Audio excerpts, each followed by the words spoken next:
Bonjour mes frères et sœurs des pères et des mères. Que Dieu vous bénisse abondamment. Je pense que vous allez bien. Si tel est le cas, en tout cas, gloire soit rendue à l'Éternel.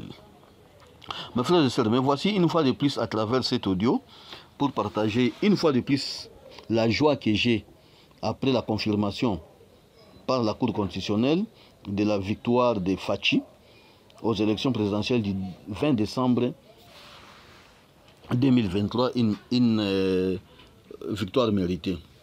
Mes frères et sœurs, le sujet que je vous propose aujourd'hui s'intitule Louis Kalenga parle de la délivrance de la RDC en 2014 par Fachi, de la dédicace de la RDC toujours par Fachi en 2019.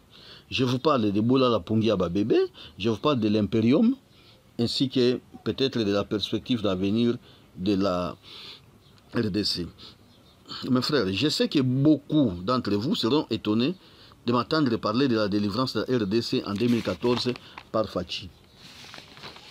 Qu'est-ce qu'il y a eu en 2014? En 2014, 3 ans après les élections de 2011 qui ont vu les Sphinx délimité d'heureuse mémoire remporter ces élections en battant largement le candidat du PPRD, cité Joseph Kabila Kabange, le PPRD n'arrivait pas à s'en sortir parce que bloqué par un seul mot, Imperium, qui, dans un premier temps, semblait être une coquille vide dans la Kabylie, mais en réalité, ce n'était pas une coquille vide.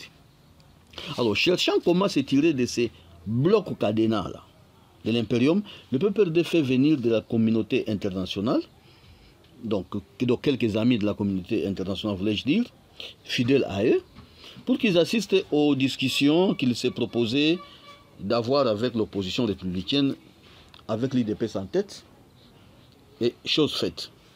Le PPRD prend la parole à ces assises-là et dit, si nous avons appelé, c'est pour nous assister au pourparlers que nous proposons d'entretenir avec l'opposition républicaine pour qu'on cherche des voies et moyens pour trouver une solution à la souffrance du peuple congolais qui a atteint des proportions éclatantes. Que l'IDPS, ça c'est le PPRD qui continue, que l'IDPS accepte d'abandonner l'Imperium parce que l'Imperium nous empêche de gérer les pays et d'ailleurs il nous reste seulement 2 ans pour qu'on organise les élections.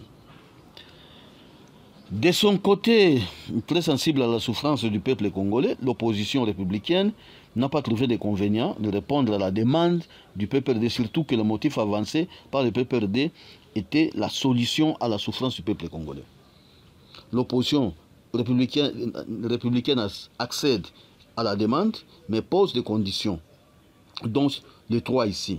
Que le PPRD ne change pas de constitution, que le PPRD organise les élections dans les délais, c'est-à-dire en 2016, que Joseph Kabila Kabange ne brigue pas le 3e mandat. Le PPRD accepte les conditions. De son côté, l'opposition républicaine remercie le PPRD, mais fait voir à l'ensemble des personnes présentes dans ces discussions que, par expérience, le PPRD ne respecte jamais les engagements pris.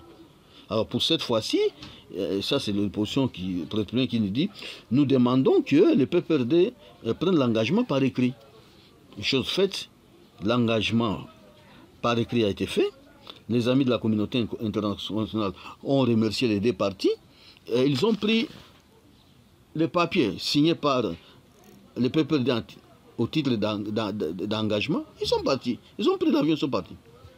Alors, 2 temps forts avaient marqué l'après-réunion. C'est-à-dire qu'après la réunion, des événements se sont passés, s'il faut le dire.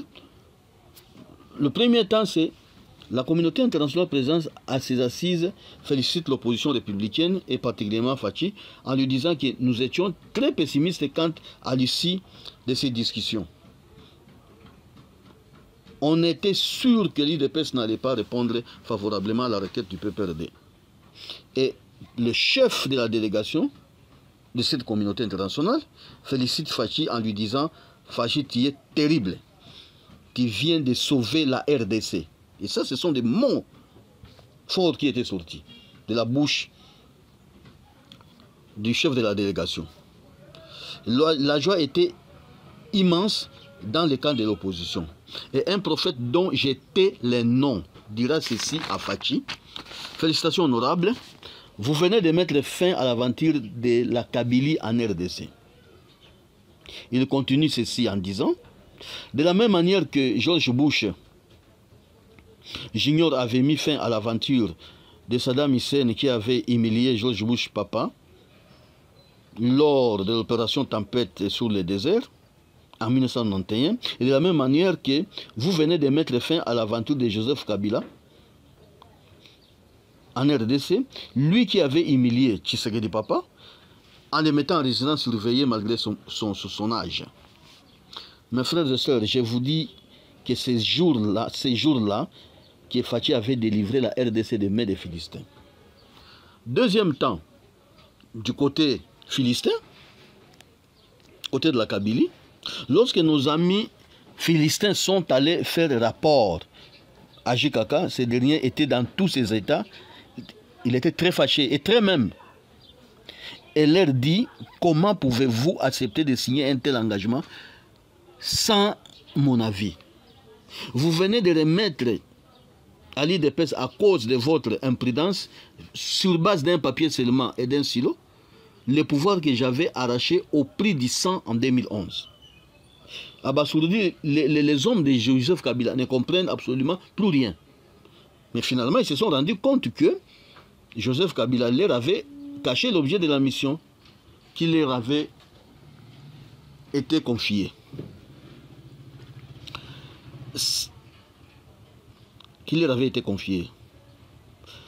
Joseph leur donna l'ordre de récupérer ces pouvoirs-là avant les élections de 2016.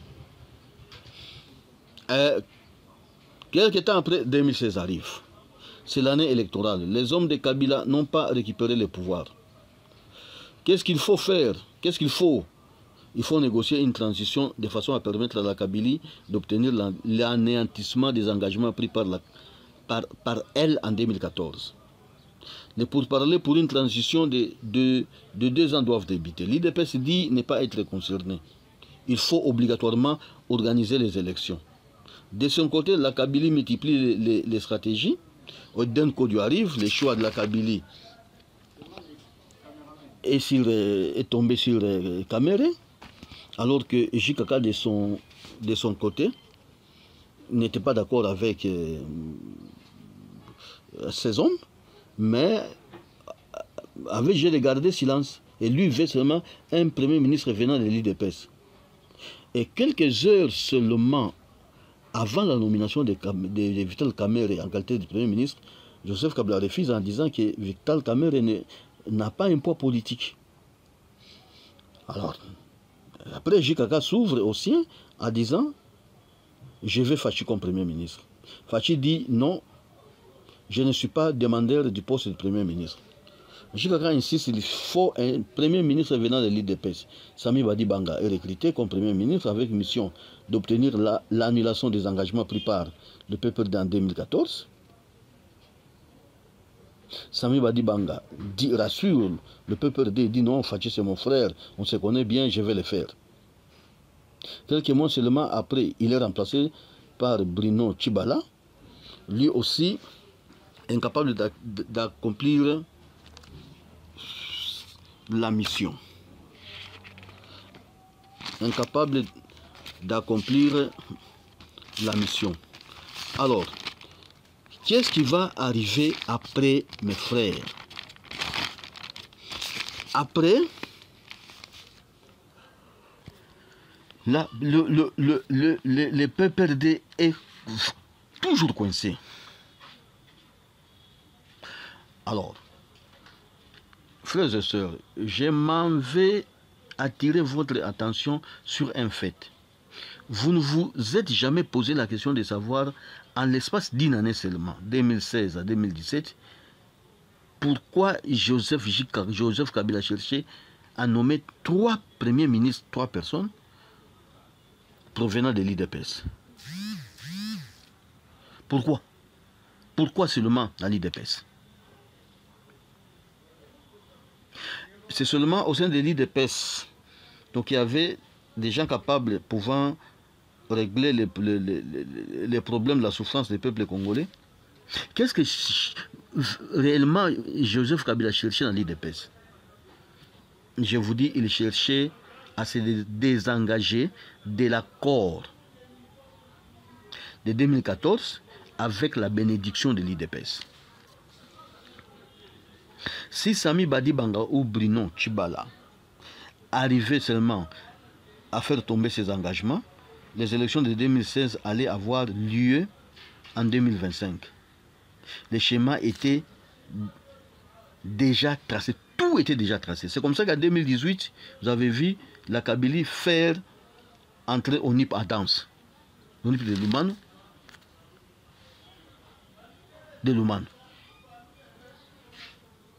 Et l'ONIP avait dit clairement qu'il avait besoin de 4 ans pour organiser les élections. Et lorsque l'ONIP, la mise en place, nous sommes en 2018, la mise en place pour de l'ONIP qui devait commencer en 2020, il termine en 2024, la CENI organise les élections une année après, donc nous étions déjà en 2025. En 2025, donc Kabila allait une fois de plus gagner du temps en obtenant un glissement d'au moins 8 ans.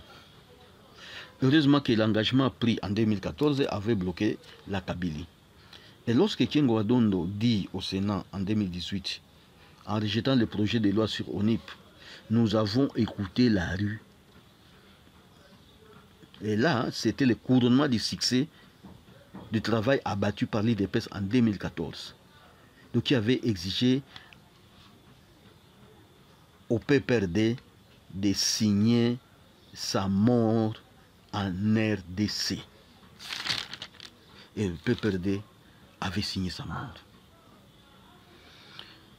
Mes frères congolais, ça c'est un témoignage vivant. Et je demande à ceux de mes compatriotes qui ont la facilité d'avoir son Excellence, Monsieur le Président de la République, Fachi Bedon, s'ils veulent vérifier, ils peuvent vérifier, je donne mon accord. Et avant de terminer mon propos, j'aimerais dire un mot sur les élections de 2023.